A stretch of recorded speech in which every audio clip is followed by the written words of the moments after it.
Eugenio Guerrero fue director de formación y extensión en la Fundación para el Progreso de Chile, con trayectoria como periodista especializado en análisis político y económico. Es investigador, escritor y autor del libro La cultura política del fracaso. Pero cuando tú permites que se disperse el poder material y político, en este caso con una buena división de poderes, tú haces que el poder civil no pueda degenerar en tiránico y además que la sociedad civil sea la que guíe los asuntos públicos en una democracia representativa donde se delibere.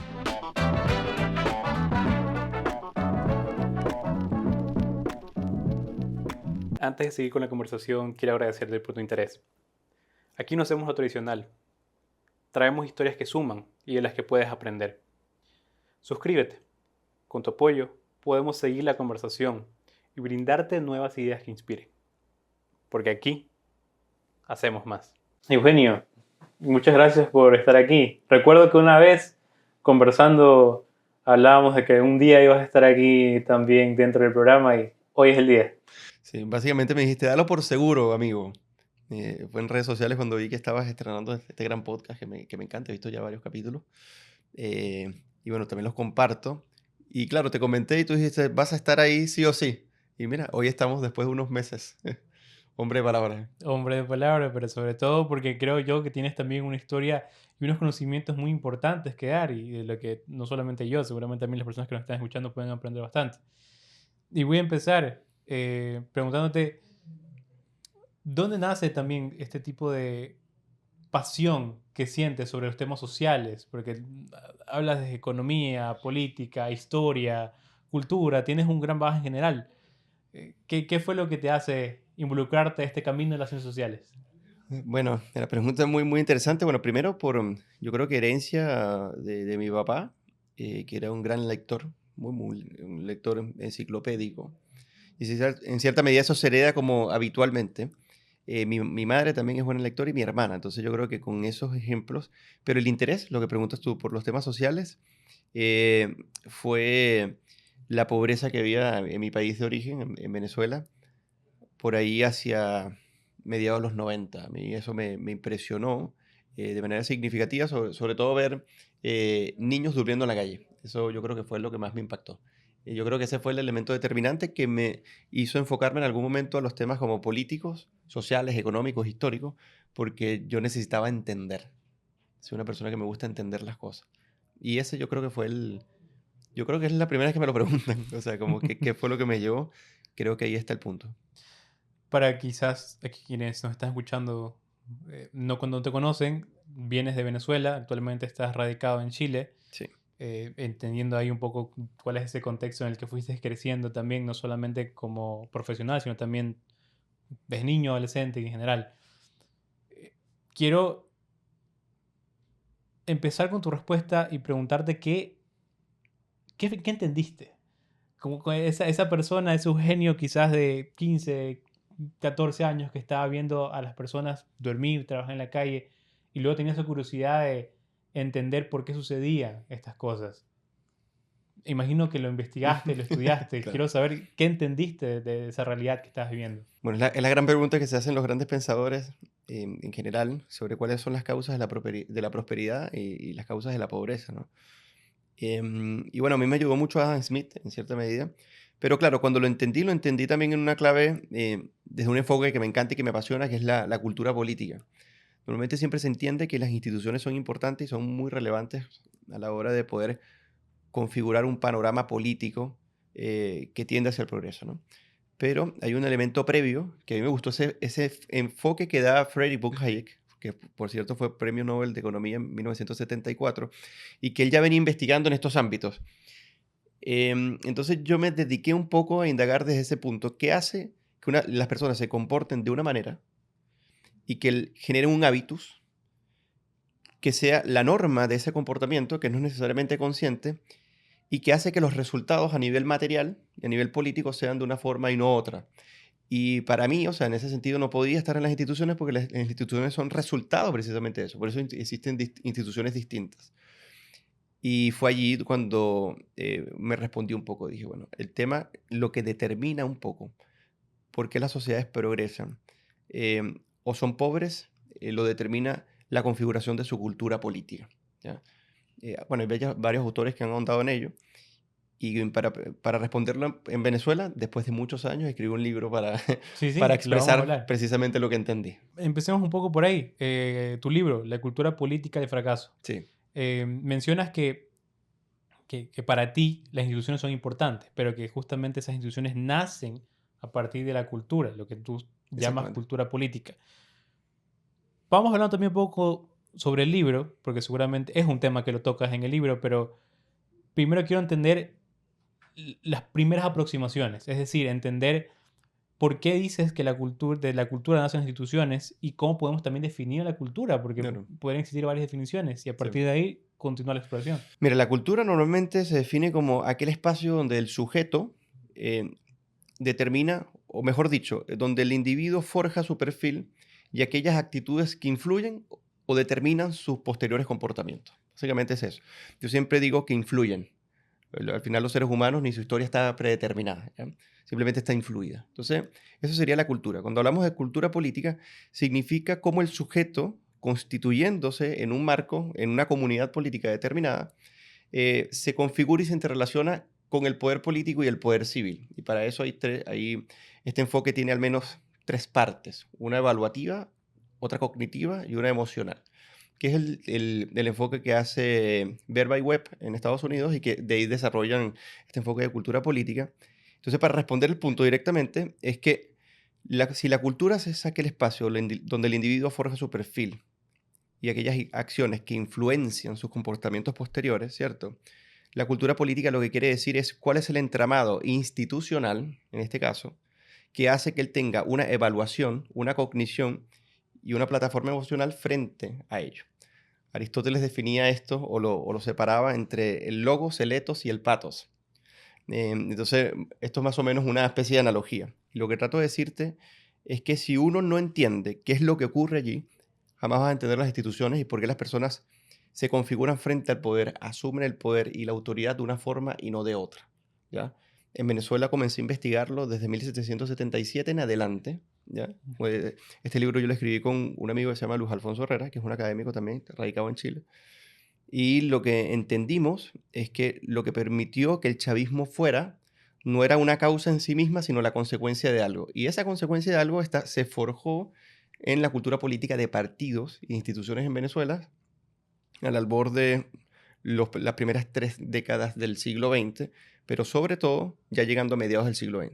Entonces allí nosotros hallamos de una manera muy importante cuáles fueron los comportamientos que hacia el futuro iban a ser influyentes para que la política y su sistema, cuando llegara a ser democrático, fuera de una manera, y cómo eso terminó habilitando un conjunto de comportamientos que hizo que el populismo no solamente fuera posible, sino que fuera una especie de fisionomía del poder político en Venezuela. Hablemos un poco más sobre ese asunto porque me parece muy interesante. En tu caso particular, hablemos primero brevemente de Venezuela, pero luego creo, también leyendo un poco tu libro, que se puede extrapolar incluso a otras regiones y otros Sí. países en general. Eh, ¿Qué es lo más importante que pudiste encontrar dentro de esa cultura política, en este caso venezolana? ¿Qué fue lo que para ti te dijo, esto es lo que realmente produjo, fue la causa de lo que hoy en día tienen en Venezuela, que sería en este caso el chavismo, el Maduro y todo lo demás? Pero, ¿qué fue eso que te dio a ti a entender y te dio quizás esa visión completa? Esta puede ser la respuesta de Claro. que... Bueno, lo primero es que existen por lo menos tres factores fundamentales. El primero, el personalismo en política. Y me refiero al personalismo como esa estructura psíquica que concentra en un sujeto la relevancia del asunto social. Toda esta sería determinada y sería influida por este sujeto, pero también sería constituida en él mismo. Y en Venezuela aparece con el culto a Bolívar, a Simón Bolívar. Eso es lo primero. Lo segundo, el caudillismo.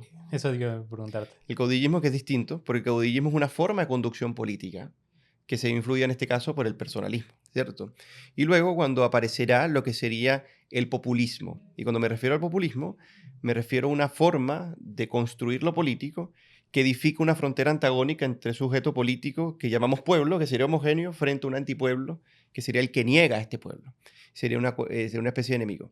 Eso en cierta medida tuvo una influencia patente en cómo se construyó la política en Venezuela, pero también explicaría en cierta medida cómo esta raigambre se fusionaría un poco con el marxismo incipiente, paradójicamente los que construyeron la democracia muchísimo más adelante, y cómo esto, predominando en cierta medida en la política, porque en Venezuela la política ha sido de manera omnipotente de izquierda, por ejemplo, el siglo XX, sobre todo cuando llega lo que podríamos decir la democracia moderna a partir del 59, o sea, de 1959, uno podría decir que ya estaban las bases personalistas, caudillistas, populistas, con un entramado de izquierda culturalmente influido por estos grandes líderes que fundarían la democracia en 1959 para que el chavismo fuera posible.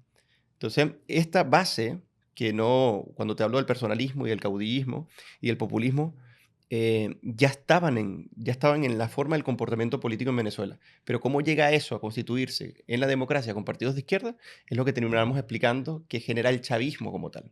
Entonces el chavismo nos explicaría que apareció de la nada, que era la gran irresponsabilidad de muchos políticos, académicos e intelectuales en Venezuela, que decía, bueno, ¿qué pasó acá? Ellos al final se hicieron la pregunta, pero no buscaron responderla, porque si la respondían, terminaban atentando contra aquello que ellos mismos creían. Bueno, nosotros nos dimos el trabajo de poder responder esa pregunta con sus propias palabras en publicaciones posteriores, previas que ellos hicieron, y por eso que el libro en cierta medida tuvo una buena acogida, porque, o sea, primero es un esfuerzo honesto de poder explicar el fenómeno. Lo segundo, lo hacemos de una clave, desde un enfoque de cultura política que es bastante riguroso. Y tercero, tiene un conjunto de datos y estructura analítica que hacen difícil rebatirlo en términos de lo que buscamos responder. ¿Es el chavismo una causa en sí misma o es una consecuencia de algo?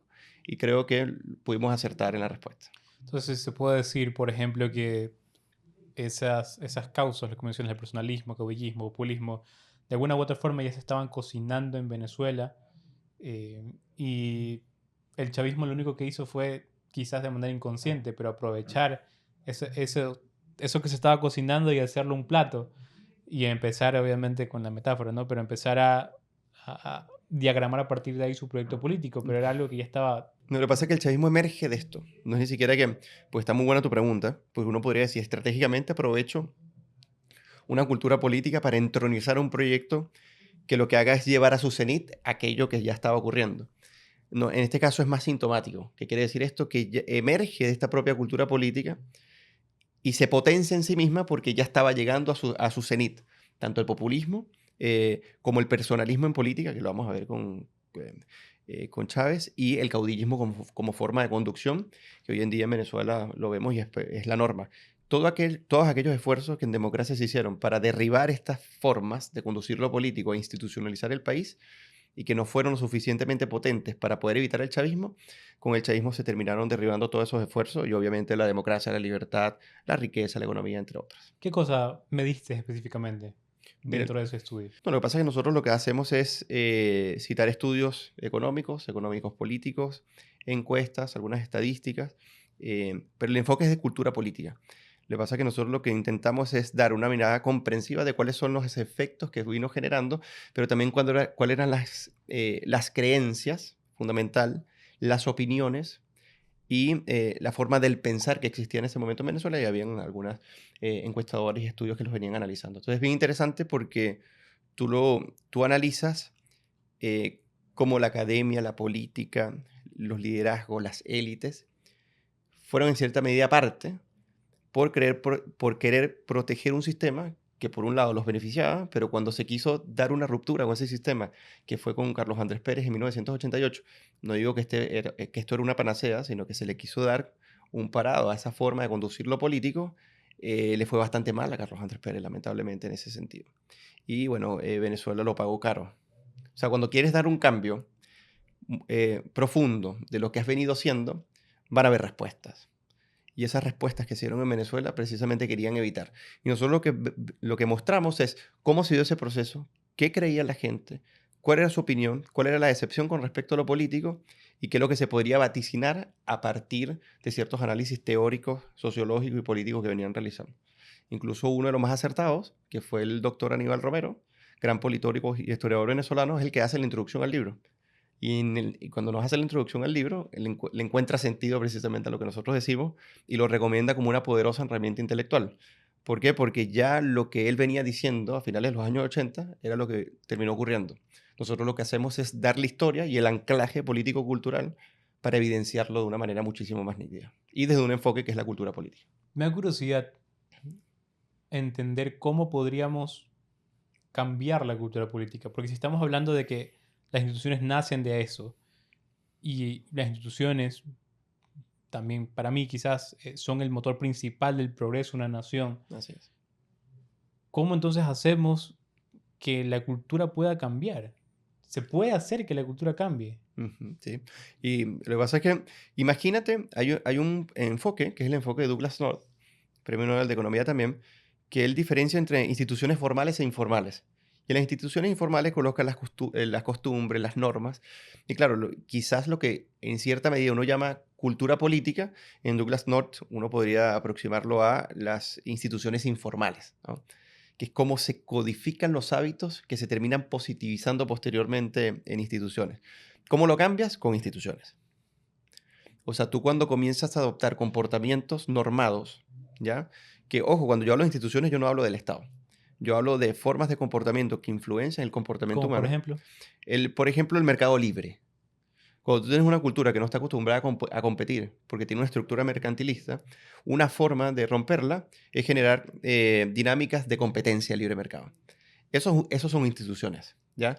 Y eso terminan cambiando el comportamiento y cómo se aprecia o cómo se percibe el fenómeno del mercado, que termina a su vez cambiando en cierta medida la cultura política respecto a ese aspecto. Por ejemplo, en las culturas políticas que son excesivamente presidencialistas, cuando tú das en el contrapeso de poderes, mayores poderes al Parlamento, y terminas equilibrando la ecuación, donde el presidencialismo termina básicamente equilibrándose con los otros poderes, terminas cambiando ciertos comportamientos. Pero eso tiene que venir de un esfuerzo muy dedicado de la educación cívica. Y cuando me refiero a la educación cívica, no me refiero a la escolaridad. Pues la escolaridad es una forma burocrática de aproximarse al fenómeno de la educación, pero la educación real, y cuando hablamos de cívica, es cuáles son aquellas virtudes fundamentales que permiten promover un conjunto de comportamientos que hacen que lo que se adopta como norma valga la pena como, no solamente como individuo y sujeto, sino como comunidad política. Y eso se cambia también con educación, eso se cambia con instituciones y con comportamiento. entonces estamos hablando que la relación también es bidireccional, es decir, la Así es, cultura influencia las instituciones, pero las instituciones también pueden influenciar la cultura. así es. No hay Yo creo que no hay ninguna otra forma. De resto sería como soluciones drásticas y radicales que no te aseguran nada. Pero es justo lo que tú dices. Normalmente, incluso, te voy a poner un ejemplo. En el libro, yo tomo el análisis weberiano de la definición del Estado, que es aquella comunidad humana que reclama para sí y con éxito la violencia legítima, si podríamos decir. Pero en Venezuela, cuando uno dice que el poder concentra, en este caso el Estado concentra la violencia legítima, por un lado, o la fuerza, mejor dicho, hay una diferencia entre violencia y fuerza, en este caso sería la fuerza, en Venezuela también se concentró el poder económico. Y yo creo que para el tema de incentivos e instituciones no hay nada peor que concentres el poder político con el poder económico en un mismo sistema. Y eso es lo que hizo que en Venezuela no hubiese una bidireccionalidad del Estado con respecto a la sociedad civil, porque si el Estado no vive de su sociedad civil a través de los impuestos, sino que depende de su propio recurso que monopoliza y reclama para sí, llega un momento que tú te independizas de la sociedad civil y no te importa, porque ya no es articuladora de tu riqueza. Y eso hace que tú no tengas mecanismos de presión interna. Si tú cambias esas instituciones, puedes romper el monopolio del poder político, que a su vez concentra la riqueza. Y para eso uno puede hacer reformas, por ejemplo, en Noruega, que le quitan al poder político la posibilidad de manejar a discreción la renta petrolera que hace el Estado multimillonario. Entonces, no sé si me entiendes. Entonces, la bidireccionalidad es importante porque si tú mantienes un Estado y lo controlas y creas mecanismos para ello, los políticos que hacen control de él tienen que responder a la sociedad civil. Pero en Venezuela llegó un momento, y eso se ve patente hoy en día, en donde si tú vives de tu propio recurso, tú no tienes ningún tipo de compromiso con nada respecto a la sociedad civil. Y por eso se aplastan las libertades con tanta facilidad. Vamos ahora a extrapolar este caso de la cultura política también a otros países de América Latina. ¿Crees, desde tu experiencia y lo que has vivido ahora, al menos en 2 países y también viajado alrededor de muchos otros, crees que esta parte de esta cultura política, o al menos ese personalismo, caudillismo, populismo, que yo al menos el caudillismo sí lo noto en Ecuador personalmente, pero crees que ¿esas características se repiten en otros países de América Latina? Sí, muchísimo. En Ecuador, en Bolivia, en cierta medida en Colombia, pero sobre todo en Argentina. El caudillismo argentino es muy parecido al venezolano, pero fíjate que cuando hablamos de Chile, Chile tiene un conjunto de instituciones que hace que el caudillismo no prospere a largo plazo. En Chile, por ejemplo, hay un desencanto rápido con el liderazgo que concentra el poder. Entonces es muy difícil que se mantenga en el tiempo porque las instituciones parecen ser más fuertes que el rasgo personalista de quien concentra el poder. Eso no significa que Chile no ha tenido episodios populistas, sí lo ha tenido, pero no ha sido determinante en su cultura política porque desde el inicio, cómo se configuran las instituciones políticas y jurídicas y el Estado en Chile son muy distintas como se configuran en Venezuela. Y tú ves entonces por qué su cultura política y sus instituciones son distintas. Entonces, claro, pero Hispanoamérica tiene una matriz común. Claro, pero Hispanoamérica tiene una matriz común. Y esa matriz común es que nosotros heredamos una tipología de sistema de cómo administrar los asuntos públicos y comunes, a lo que llamamos lo político, ¿cierto? Y cómo esa arquitectura económica y política influye en cómo los estados, posterior a las independencias hispanoamericanas, terminarían articulando cada uno de sus países. Y hace que también haya muchas cosas parecidas, eh, como por ejemplo la noción que tenemos sobre el derecho, la noción que tenemos sobre el papel del Estado. Por ejemplo, el presidencialismo en nuestros países es algo sumamente relevante y eso normalmente es copiado de Estados Unidos. Pero cuando se copia a Estados Unidos, el presidencialismo norteamericano no se copia porque querían ser como Estados Unidos, porque también eso hay, pero también porque se adapta mucho mejor a lo que culturalmente y políticamente se estaba haciendo en lo que sería Hispanoamérica, ¿ya? Entonces eso es importante entender un enfoque de cultura política para una panorámica más amplia que te permita decir cuál es el desafío latinoamericano, que normalmente se habla, o hispanoamericano, cómo salir del populismo, cómo salir del personalismo y del manejo discrecional de lo público en, vamos a decirlo así, en complicidad un poco con la propia sociedad civil que permite que eso ocurra, y no solamente permite que eso ocurra, sino que hace un revival constante para que eso sea posible. Y uno dice, bueno, porque estas sociedades siguen estancadas con las mismas formas políticas, con los mismos tipos de liderazgo, y al parecer no hace más allá que eso. Bueno, porque las referencias políticas y culturales se adaptan más a los que han sido que a lo que pueden ser. Y cuando un político te habla de ser lo que han sido y que podrían ser en función de su proyecto personal y no un proyecto institucional, entonces no tenemos cambios sustantivos. Y por eso que la cultura política es el enfoque más claro que te puede explicar por qué ocurre eso y cuáles son sus implicancias. ¿Y cómo podemos romper ese círculo? Mira, bueno, es muy parecido. Yo creo que tienes que comenzar a... Mira, los sistemas políticos en Hispanoamérica, o sea, yo sí considero que el presidencialismo ya adoptado culturalmente no es tan malo cuando tú colocas contrapoderes efectivos y tienes sistemas políticos donde la deliberación pública y la incidencia que tiene la sociedad civil sobre el control de lo político es mayor, ¿ok? Y cuando tú sometes y estresas el sistema económico a una amplia competencia, ¿ya? Yo creo que Chile fue un buen ejemplo. Digo que fue porque otra vez está orbitando a romper su libertad económica, que había sido gran parte, romper su salud democrática, si podríamos decir, y además su convivencia cívica. Todos aquellos factores se están erosionando hoy en día por proyectos políticos que son no personalistas, pero sí son, en cierta medida, por un lado populistas y por otro lado son antidemocráticos. Entonces, como tú los rompes desafiando el sistema con instituciones y con propuestas políticas que estén dispuestos a no solamente romper con lo que normalmente se ha hecho, sino que lo hace dentro de su tradición. Porque eso es otro problema, Jorge, que yo me imagino que en esto vamos a convenir. Cuando tú adoptas un enfoque de afuera e intentas implementarlo como si fuera simplemente una positivización de instituciones, tienes un enorme problema, ¿ya? Pero cuando tú intentas generar cambios a lo interno, asumiendo cuáles son los rasgos distintivos de tu cultura política, puedes tener éxito. Y yo creo que eso fue lo que hizo que Chile, cuando se acaba el gobierno militar y se da el retorno a la democracia, los primeros gobiernos no tocaron el modelo.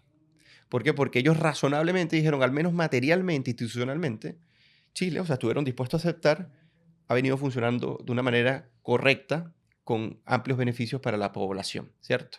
Entonces, cuando eso ocurre, eso significa que tú respetas una tradición que a pesar de que no estés de acuerdo con la forma, que eso era lo que en este caso la concertación no coincidía, sí al menos no tocaron el modelo institucional político económico, disculpa, que en Chile había. Entonces tienes que desafiarlo en lo interno. pero si lo desafías con una cultura política ajena, vas a terminar generando problemas no menores. ¿Cómo hacemos que sucedan esos cambios internos? Porque escuchándote, se me viene a la cabeza, por ejemplo, lo que se habla del debate de las ideas. Esa batalla Claro. dentro de las ideas por saber o tratar de posicionar ciertos mensajes dentro de la opinión pública, trasladar al debate público tus propuestas o esa visión quizás de inclusión desde de institucionalidad desde una perspectiva inclusiva. Entonces, ¿cómo podemos hacer que esos cambios internos sucedan?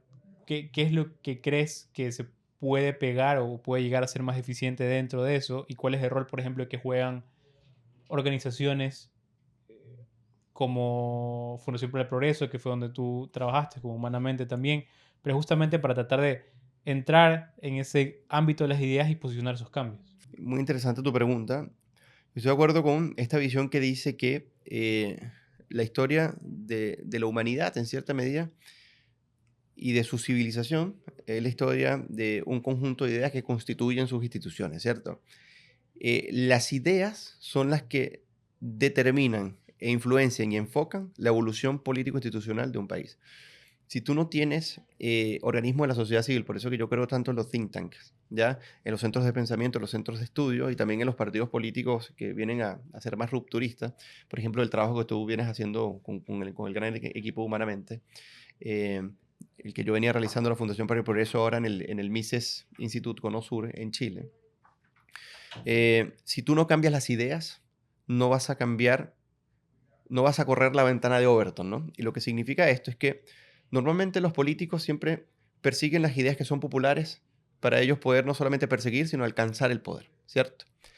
Y si ellos ven que la sociedad civil en esta competencia democrática sigue un conjunto de ideas, ese conjunto de ideas son las que le van a permitir los réditos y llegar al poder y permanecer en él. Ahí está el incentivo político de aquellos que quieren o conservar el poder o por lo menos hacer que funcione a su, a su beneficio, ¿cierto? Pero cuando tú tienes centros de estudio y que están promoviendo ideas, están educando gente y están enseñando que hay una forma distinta de hacer las cosas, tú comienzas a colocar dentro de la cultura política un flujo de ideas que viene a romper con las tradicionales que le hacen daño a los diferentes países. Y eso solamente ocurre cuando tú tienes autonomía de la sociedad civil para poder irrumpir de esa forma. ¿Ok? Y la forma que tú me comentas, cómo nosotros podemos hacer primero, bueno, que haya un cambio dentro del clima de ideas donde se incurtan distintas. Segundo, que hayan instituciones que se vayan consolidando en el tiempo, por ejemplo, como Humanamente, para que puedan colocar en el debate público un conjunto de ideas que no se está acostumbradas a debatir. Y tercero, para que aquellas personas que aspiran al poder, o por lo menos a influir en su distribución en el Estado o entre estados y entre las personas que hacen vida dentro de una determinada comunidad política, estén dispuestos a cambiar. Pero siempre parte por comenzar a poner los focos de discusión en ideas que serían positivas, porque al final la actividad política no las va a captar y no las va a promover si en la sociedad civil no se están debatiendo. Y por ende es basal, es fundamental que los centros de estudios estén colocando no solamente la pauta pública, sino deliberando desde lo muy pequeño, de la educación cívica en los colegios, hasta temas muchísimo más macros, que es la influencia directa en el debate público. Las radios, la prensa, los debates, la formación de jóvenes, que es tan importante, la formación de liderazgo. No solamente en teoría política, filosofía política, sino también en liderazgo. Y eso es lo que vienen haciendo ustedes también. Me parece que es un enfoque muy original de Humanamente, que intenta como combinar el pensamiento político, sí, pero también qué hace el liderazgo y cómo el liderazgo también converge con temas de emprendimiento, de innovación, porque sin eso no vas a tener la base completa, si podríamos decir. Y a mí me parece que ustedes, en ese sentido, en comparación con muchos think tanks que yo conozco y que he trabajado, tienen un enfoque muy innovador. Y por eso que me gusta tanto. Te agradezco mucho las palabras, Eugenio. Quiero preguntarte cuál crees que es el rol de la sociedad civil. El rol de la sociedad civil fundamentalmente es ser un contrapeso sustancial al poder, a todo tipo de poder, pero sobre todo al poder político. Y la sociedad civil en autonomía es la que desarrolla la pauta con base a lo que el poder político debiera ser. Y por eso que en la sociedad civil y en su poder está el rumbo institucional de un país. Pero como en Hispanoamérica, la sociedad civil fue lo que al albor de los estados se crea. Se crearon los estados, se creó el poder político y la sociedad civil se vino moldeando a los efectos, si podríamos decir, de caudillos y personalismo. Pero eso ya cambió. El siglo XXI yo creo que ha sido un siglo donde la sociedad civil se ha venido empoderando de una manera magistral y que existen iniciativas importantes. El rol de la sociedad civil es desafiar a todo tipo de poder, no permitir que se convierta en tiránico y que a su vez permita su dispersión. Cuando tú tienes un poder disperso, y por eso que la propiedad privada es tan importante, por eso que los mercados libres son tan importantes, porque cuando tú permites que se disperse el poder material y político, en este caso con una buena división de poderes, tú haces que el poder civil no pueda degenerar en tiránico y además que la sociedad civil sea la que guíe los asuntos públicos en una democracia representativa donde se delibere de una manera sustancial. Sin la sociedad civil no tienes la posibilidad de que la libertad sea un elemento central en la discusión política, económica y de ideas. Ahora te hago la pregunta, pero desde el otro lado de la moneda. ¿Cuál crees que debería ser el rol del Estado? Uy, ahí se me sale la fase medio anarquista. El Estado, a mí me parece que el Estado tiene unas funciones muy claras. La función de seguridad y de su división de poderes es fundamental. Yo creo en la democracia representativa liberal. Esa democracia representativa liberal tiene un tamaño del Estado importante, pero que es manejable, controlable y limitado sustancialmente por la Constitución. Entonces, ¿cuál sería para mí el rol del Estado? Es dejar hacer a la sociedad civil, ¿ok? No sustituir lo que la sociedad civil puede resolver por ella misma, ¿ok? Tampoco tratar de sustituirla sustancialmente lo que debería ser esa sociedad civil. Y además debe ser un Estado limitado con respecto a su intervención en la economía y que lo que hace políticamente el gobierno, en este caso administrando estas instituciones del Estado, sea lo mínimo posible para poder garantizar la civilidad y la convivencia. Obviamente a través de órganos deliberativos y como fuente de la democracia liberal que todos conocemos y respetamos. Pero yo no lo doy mucho, yo no tengo tanta fe o tanto amor, podríamos decir, o tanta empatía con lo que se hace desde el poder político respecto a la sociedad civil, porque al final la actividad del Estado es una actividad que depende fundamentalmente de la sociedad civil y quienes las controlan no quieren separarse de ese privilegio de poder vivir en cierta medida a expensas de lo que hacen una parte sustancial de la sociedad civil. No estoy diciendo que lo político no sea un trabajo legítimo, porque obviamente que lo es, pero ¿hasta qué punto? ¿Ya? Tenemos diputados en muchos países demasiado caros para lo que hacen, muy mal preparados para lo que hacen, donde se le pagan privilegios enormes, donde cobran salarios que son 3 o 4 veces pues, superiores al promedio del mercado. Entonces tú dices, bueno, estamos financiando castas políticas que se aprovechan de ese privilegio. Entonces, por eso yo no tengo tanta esperanza con respecto a qué puede hacer el Estado por las personas, pero sí, por lo menos, cuál es el marco institucional que permite que esas personas hagan para que ellas rijan su vida en función de sus decisiones, con un marco de reglas claras, sin que los políticos se metan en la vida de la gente. ¿Tú confiarías en alguien que te dice, yo quiero ser político? Sí, por supuesto. Sí, por supuesto, porque es una actividad muy complicada. Es una persona, bueno, lo que pasa es que depende también, ¿no? Si tú me permites pensar un poco más la pregunta, depende. Pues si una persona te dice, mira, sabes que yo quiero dedicarme a la actividad política, y tú le preguntas, ¿para qué? Y él te dice, bueno, porque estoy cansado de que la política sea la que determina lo fundamental en una sociedad. Tú no podrías decir, bueno, esta persona tiene cierta connotación liberal. Pero si una persona te dice, quiero ser político porque yo quiero dirigir los destinos a través de lo que es mi plataforma partidista, en función de mi proyecto político personal, obviamente ojalá nunca se dedique a la política, pues las personas autónomamente deciden lo que quieren ser, cómo quieren ser y lo hacen espontáneamente en unas instituciones que garantizan reglas de seguridad, de propiedad y de mercados libres y abiertos y obviamente de liberación pública que te permiten la democracia liberal. Pero yo sí considero, y con esto cierro la respuesta, en que eso solamente se puede cambiar en Hispanoamérica, por ejemplo, desde la política.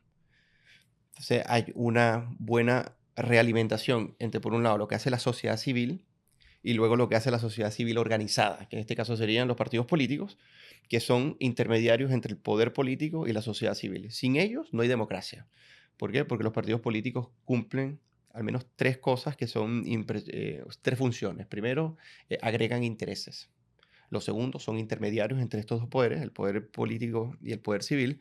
Y lo tercero, reducen costes de transacción. ¿Ya? Entonces, sin ellos es muy difícil que la democracia pueda ser posible. Pero, ¿hasta qué punto son los partidos políticos los que deciden el destino de una nación? Eso es algo que se da en debate. Pero si tú me dices que entre los think tanks, organizaciones de la sociedad civil y partidos políticos que quieran llevar a cabo la noble tarea de limitar el poder político sobre las personas y su autonomía y su libertad, a mí me parece fundamental que eso se haga desde el poder político cuando no se puede hacer desde otro sentido. Es lo que mencionábamos al inicio de nuestra conversación, esa Bidireccionalidad, bidireccionalidad claro, sí. entre uno y otro. Hablamos mucho de democracia liberal, hablamos también del tema espontáneo, hablamos de libertad como tal. Quiero preguntarte, ¿qué es la libertad para ti? ¿Cómo se la concibe? Mira, la libertad, por lo menos, tiene dos acepciones, ¿no? La primera, a mí me gusta la definición que da Hayek en un libro que yo le recomiendo siempre a la gente que lea, se llama Los Fundamentos de la Libertad, posiblemente el tratado de filosofía política más importante del siglo XX. Él dice que la libertad es aquel estado en que aquel estado en la sociedad en que la coacción de uno sobre otro se ve en ese mismo estado social reducido al mínimo. Eso sería como la libertad en términos políticos. Y la libertad en términos del sujeto, podríamos decir filosófico puro, es la posibilidad de la determinación propia para dirigirse hacia los fines que uno estime conveniente, sin ir en detrimento de los demás. Esa sería una definición más filosófica de la libertad. Y a mí me parece que ambas conversan, porque una la ejerces tú como sujeto consciente, dotado de dignidad, y por otro lado es qué hace el sistema institucional para que tú puedas decidir sobre tu vida en estos términos, ¿ya? Entonces, para mí eso es la libertad. ¿Qué crees que se nos está escapando con respecto a algo que consideras importante entender para poder generar un progreso en una sociedad? ¿Hay algo que creas que se nos está escapando?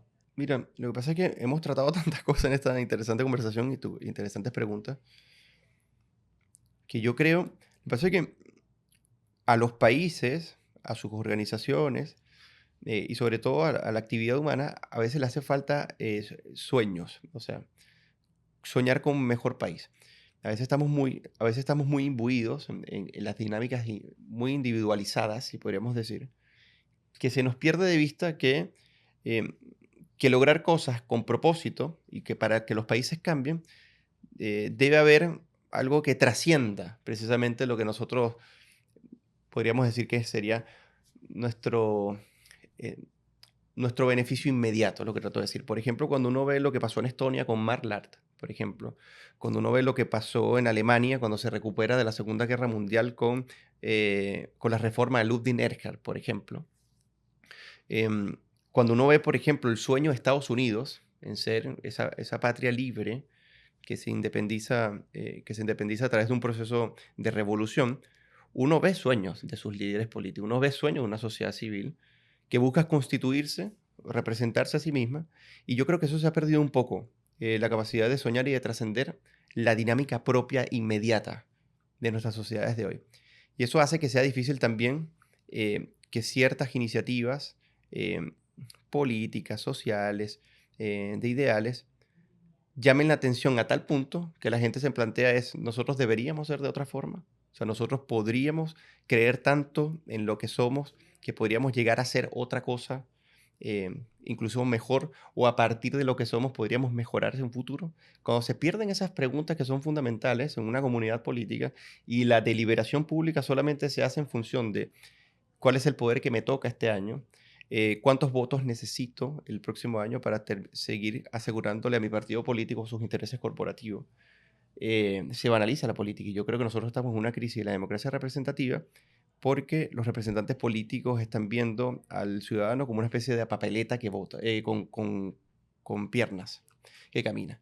Y cuando se acaba esa deliberación allí, o cuando se acaban los comicios electorales, entonces se acaba el ejercicio de la deliberación sobre el qué somos, quiénes queremos ser y cómo debemos vivir, que es la pregunta filosófica de la libertad que se hace Platón, por ejemplo. Dice, bueno, una comunidad política, podríamos constituirnos en libertad cuando nosotros tenemos la opción de preguntarnos cómo queremos vivir. Y cuando una comunidad y cuando una ciudadanía se deja de preguntar eso, yo creo que se pierden las esperanzas de un futuro cambio. Entonces yo creo que si nos falta algo, nos falta un poco deliberar sobre esas preguntas fundamentales y basales y no las inmediatas del ejercicio político y de las ideas que normalmente hemos venido teniendo en los últimos tiempos. Entonces hay que recordar el valor que tenemos nosotros, no solo como personas, sino también como ciudadanos, Exactamente, y recordar, volver a soñar. exactamente. Sí, el ciudadano, sí, o sea, yo creo que tú lo resumiste muy bien. porque si el ciudadano deja de hacerse preguntas, ojo, cuando yo me refiero a esto, no al individuo, sino al ciudadano, como tú bien dices, es aquel que en- son como, cuando uno tiene una familia, tú no eliges tu familia, como dice, Ujú. ¿no? Tú naces en tu familia. Pero cuando tú eres un ciudadano, tú congenias con otras personas en lo público, ¿cierto?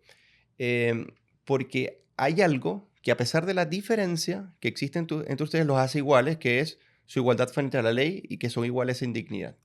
Y a partir de allí, la deliberación y la conversación que se da sobre el qué somos y qué queremos ser y el cómo queremos vivir, se hace mucho más rico y más fructífero, porque nace de actitudes voluntarias, que se dan en el ejercicio propio de lo político. Y si en esa instancia no se hacen preguntas basales, fundamentales de lo que queremos ser y cuáles son los mecanismos que se desarrollan, por ejemplo, las fundaciones como Humanamente, entre otras, cuando comienza a hacerse estas preguntas y por qué deberíamos hacérnoslas y cuáles son las respuestas que se han dado y qué ejemplos podríamos tomar y cuáles son los mecanismos en los que nosotros podemos deliberar, cuando se deja hacer esto, obviamente no hay esperanza, pero cuando se vuelve a constituir, por eso que la sociedad civil es tan importante, yo creo que hay esperanza para los países y los ciudadanos para constituir su futuro. Pero cuando este se trunca, porque existen poderes coactivos que no les interesa que los ciudadanos se hagan esta pregunta, tenemos problemas y tenemos sociedades estancadas, por ejemplo. Eugenio, como tradición, dentro de nuestro programa solemos hacer dos preguntas finales a nuestros invitados. La primera, ¿qué pregunta a ti te gustaría dejarle a nuestra audiencia? Bueno, ¿como humanamente o como hacemos más? Como Eugenio, ¿qué pregunta a ti te gustaría que le dejara? Ya, perfecto. Ya. Bueno, lo primero es, ¿qué le gustaría hacer a tanto Ecuador como a la deliberación que hoy en día se están dando para comenzar a hacerse esas preguntas sobre cuál es el futuro o el sueño país que quieren? ¿No? Esa sería como la pregunta. ¿Qué preguntas nos estamos haciendo? ¿Qué preguntas se están haciendo para poder cambiar aquellos que se desea en función de lograrlo en un futuro no muy lejano? Y nuestra última pregunta, ¿qué cambio te gustaría ver a ti en la sociedad? Pasa que son tantos que me cuesta Tiene que haber ver uno. uno. Uno cuando tú lanzas una moneda y no sabes Claro. qué va a caer, tiene que haber uno que desees que caiga ahí. Mira, a mí me gusta la vocación de las personas cuando se dedican a algo, ¿no? Y yo creo, o sea, lo que yo pienso, es que cuando tú actúas, independientemente en el ámbito que estés, en el empresarial, el político, el ciudadano, hay que pensar también en, en el contexto en el que estás. Perseguir los fines individuales es un elemento fundamental, ¿no? O sea, el liberalismo es fundamentalmente una actitud individual frente a la vida, pero que se da con otros y que se da en comunidad. Y yo creo que un cambio que nosotros deberíamos ir proyectando o retomando es comenzar a hacernos lo mismo, esas mismas preguntas que nos permitan constituirnos en algo más allá de lo inmediato. Y para pasar de lo inmediato y comenzar a leer, formarse. Entonces a mí me gustaría ver una ciudadanía que se formara y leyera mucho más para instruirse sobre los procesos que son determinantes en sus diferentes sociedades y que pueden ayudar a catapultarlas hacia un mejor futuro. Eso sí. Eugenio, muchísimas gracias por haber estado hoy con nosotros. La espera valió la pena Totalmente.